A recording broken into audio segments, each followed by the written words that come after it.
Bonjour à vous, chers entrepreneurs. J'espère que vous allez bien. Aujourd'hui, on va parler de finances. On va parler un peu de comment est-ce que nos provisions financières peuvent être un levier pour notre entreprise et nous permettre d'atteindre nos objectifs. Vous allez souvent remarquer, en fait, on va beaucoup parler dans la vie personnelle de budget, de respecter son budget et ainsi de suite. Mais ce qu'on va constater, c'est que beaucoup de jeunes entrepreneurs, quand je parle de jeunes entrepreneurs en bas de 5 ans, vont juste faire des prévisions financières uniquement lorsqu'ils ont besoin de financement. Souvent, ils vont venir nous voir, c'est « OK, est-ce que tu as des prévisions financières? » Non, j'ai juste mes états financiers. « OK, mais comment tu orientes ton entreprise? Comment tu gères ton entreprise? » Il n'y a pas beaucoup de clarté à ce niveau.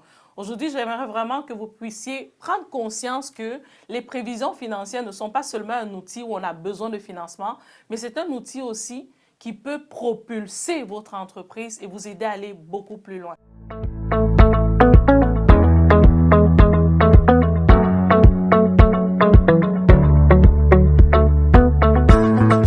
Alors, ce que vous devez faire, en fait, c'est que la première chose, faites vos prévisions financières. Faites vos prévisions. Aujourd'hui, on a énormément d'outils gratuits. Ces outils-là, en fait, pour nous aider à faire des prévisions financières. Le gouvernement investit dans plusieurs programmes. En fait, vous allez voir des templates de prévisions financières.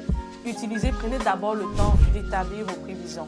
Et lorsque vous allez établir vos prévisions, tenez vraiment compte des données réelles, le plus possible. N'allez pas mettre, souvent on va voir des entrepreneurs qui débutent, ils sont à leur première année, ils n'ont même pas fait 50 000 de chiffre d'affaires et puis ils ont mis prévision financière 1 million. Est-ce qu'on peut être réaliste? Est-ce qu'on peut tenir compte du taux de croissance de son entreprise? Est-ce qu'on peut tenir compte du marché? Est-ce qu'on peut tenir compte vraiment des paramètres réels pour pouvoir avoir une prévision financière qui a du bon sens un peu? Donc, la première chose vraiment, les amis, prenez le temps de pouvoir établir vos prévisions financières et le plus réel possible. Mettez un taux de croissance qui cible vraiment avec votre secteur d'activité. Souvent, on va avoir le taux de croissance à 5%, à 10%. On sait que les miracles existent, mais est-ce qu'on peut être réel et tenir compte des chiffres vraiment pour l'établir?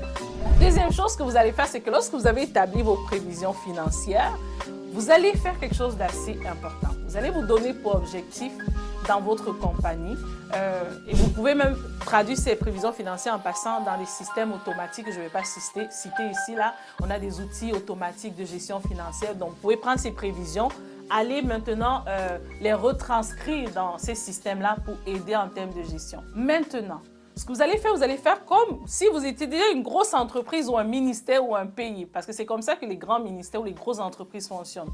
Chaque case, en fait, a des budgets. Mais si vous commencez un peu plus tôt, vous allez remarquer que vous allez grandir un peu plus vite. Donc, quand vous avez établi vos prévisions, chaque mois, vous devez aller prendre conscience, donc avant que le mois ne commence, donc faites-vous des rencontres avec le membre de l'équipe ou vos équipes.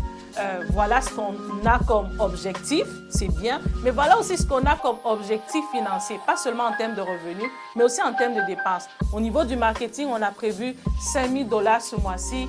Au niveau des ressources humaines, on a prévu ça. Donc, il faut que les objectifs de vos équipes en termes de productivité cadrent aussi avec les objectifs en termes de finances. Ils doivent être au courant. Troisième chose que vous allez faire, vous allez vraiment, chaque fois que vous dépensez, vous allez vraiment scanner quasiment pour voir, OK, est-ce que la dépense que je suis en train de faire, est-ce que j'ai le budget qui cadre avec? Est-ce que j'ai encore l'argent dans mes caisses qui cadre avec cette ligne de dépenses-là?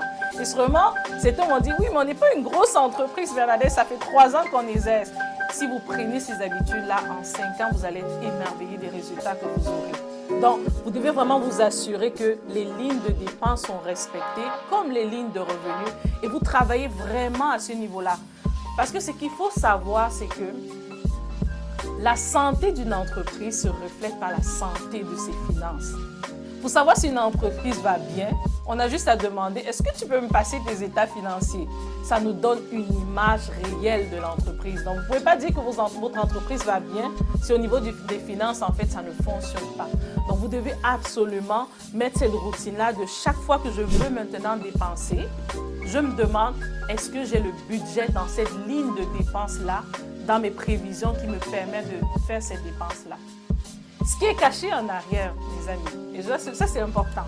Ce qui se cache en arrière, c'est que, rappelez-vous dans les finances personnelles, parce que c'est très appliqué dans les finances personnelles. Dans les finances personnelles, on dit toujours que pour pouvoir s'enrichir, il faut respecter son budget. Parce que si je respecte mon budget, je me donne déjà les probabilités en fait de construire mon patrimoine. C'est la même chose en entreprise. Et comme je dis, dans les grosses entreprises, ils le font, ils ont tout un département, mais j'aimerais vraiment que vous commenciez dès maintenant à implémenter ces habitudes-là qui feront une différence et feront de vous un grand entrepreneur, une grande entrepreneur. Donc, commencez déjà dès maintenant à le faire.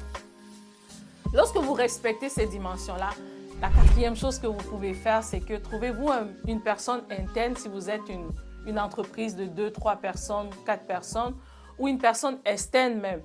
Et avec cette personne-là, faites de cette personne la police des finances. Ce que ça veut dire? Ça veut dire que si vous voulez sortir une certaine somme d'argent, même si vous êtes le boss de votre entreprise, vous êtes la boss de votre entreprise, demandez, vous devez mettre une procédure en place. OK, là, j'ai besoin de finances, il faut que je remplisse un bon. Juste la procédure va faire que ça va ralentir un peu mon processus de dépenses extrêmes et rentrer mon entreprise dans le rouge, en fait. Donc, mettez vraiment des processus de dépenses, en fait, comme dans les grosses entreprises et qui vont vous permettre vraiment d'avoir plus d'argent dans votre entreprise.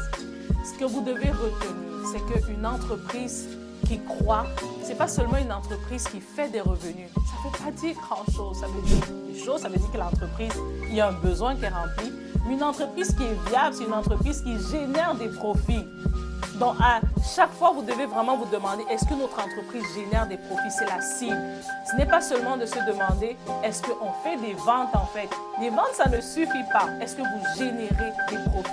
Et dans cette dimension-là, en fait, vous devez vraiment tenir compte des prévisions, respect de votre budget et de vous assurer vraiment que oui, j'ai acquis des clients, j'ai respecté mon budget, je n'ai pas dépensé plus que je n'avais pour rendre mon entreprise dans le rouge et qu'à la fin de l'année, en fait, je sois à perte.